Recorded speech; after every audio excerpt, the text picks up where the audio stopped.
નમસ્કાર દર્શક મિત્રો, તાપી જિલ્લાની સૌથી વધુ લોકચાહના મેળવતી સમયક્રાંતિ ન્યૂઝ બુલેટિનમાં વિગતવાર સમાચારો નિહાળો। પાનવાડી ગામની સગીરાએ દવા ગટગટાવી આપઘાત કરવાનો પ્રયાસ કરતા સિવિલ ખાતે સારવાર અર્થે ખસેડવામાં આવી।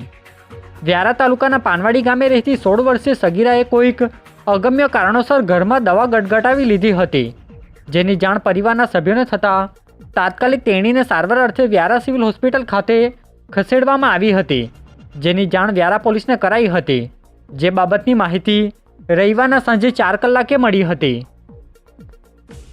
તાપી જિલ્લા RCHOની હાજરીમાં પંચોલ આરોગ્ય કેન્દ્ર ખાતે દિવ્યાંગ લાભાર્થીઓ માટેનો કાર્યક્રમ યોજાયો।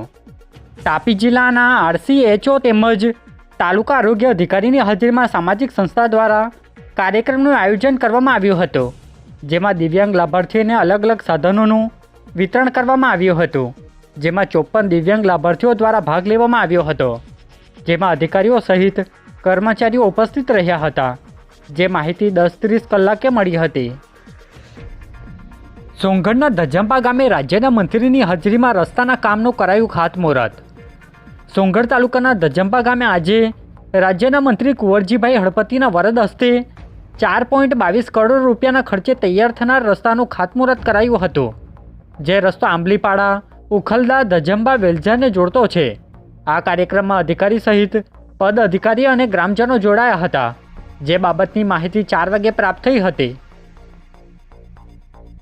તાપી જિલ્લા શ્રમ અધિકારી દ્વારા મહારાષ્ટ્ર રાજ્યની ચૂંટણી અંગે જાહેરનામું પ્રસિદ્ધ કર્યું। તાપી જિલ્લાના શ્રમ અધિકારી દ્વારા મહારાષ્ટ્ર રાજ્યની ચૂંટણી અંગે જાહેરનામું પ્રસિદ્ધ કરવામાં આવ્યું છે, જેમાં મહારાષ્ટ્ર રાજ્યમાં નોંધાયેલા મતદારોને મતદાનના દિવસે સવેતન રજા આપવાની રહેશે। તાપી જિલ્લાએ મહારાષ્ટ્ર રાજ્યની હદને અડીને આવેલ હોય જે અંતર્ગત અલગ અલગ મુદ્દે જાહેરનામું બહાર પાડવામાં આવ્યું છે, જે માહિતી 11 કલાકે મળી હતી। સોંગઢ શહેરના ઇસ્લામપુરા ટેકરા ખાતે પાર્ક કરેલ વાહનમાંથી 17,000ની બેટરીની ચોરી થતાં ફરિયાદ નોંધાઈ। તાપી જિલ્લાના સોંગઢ શહેરના ઇસ્લામપુરા ટેકરા નજીક પાર્ક કરેલ અલગ અલગ વાહનોમાંથી બેટરીની ચોરી થતાં ફરિયાદ નોંધાઈ છે, જેમાં અજાણ્યા ચોરી સમયે અંદાજિત 17,000ના કિંમતની બેટરી ચોરી જતાં સોંગઢ પોલીસે ગુનો દાખલ કરી કાર્યવાહી હાથ ધરી છે, જે માહિતી રવિવારના રોજ 10:15 કલાકે મળી હતી। સોંગઢ તાલુકાના સેવા સદન ખાતે ખાસ EKYC ઝુંબેશમાં 1,131 જેટલા કાર્ડ ધારકોની ખરાઈ કરાઈ। તાપી જિલ્લા કલેક્ટર અને પુરવઠા વિભાગના સીધા માર્ગદર્શન હેઠળ રેશન કાર્ડ ધારકો માટે ખાસ EKYC ઝુંબેશનો કાર્યક્રમ સોંગઢ સેવા સદન ખાતે યોજાયો હતો, જેમાં 1,131 જેટલા રેશન કાર્ડ ધારકોએ પોતાના રાશન કાર્ડની EKYC કરાવી હતી, જેમાં મામલતદાર સહિતના અધિકારીઓ જોડાયા હતા, જે બાબતની વિગત 4:30 કલાકે પ્રાપ્ત થઈ હતી। સોંગઢ તાલુકાના મલંગદેવ ગામે ખેતરમાં ટ્રેક્ટર પલટી જતા ચાલકનું મોત નીપજ્યું। તાપી જિલ્લાના સોંગઢ તાલુકાના મલંગદેવ ખાતે ટ્રેક્ટર લઈ ચાલક સતીશ ગામિત ખેતરમાં ખેડાણ કરતા હતા। એ દરમિયાન ટ્રેક્ટર પાળ પર ચડાવી દેતા ટ્રેક્ટર પલટી ખાઈ ગયું હતું, જેને લઈ ચાલક સતીશ ગામિત દબાઈ ગયા હતા, જેમાં તેઓનું મોત થતાં સોંગઢ પોલીસે ગુનો દાખલ કરી કાર્યવાહી હાથ ધરી છે, જે માહિતી રવિવારના રોજ 10 કલાકે મળી હતી।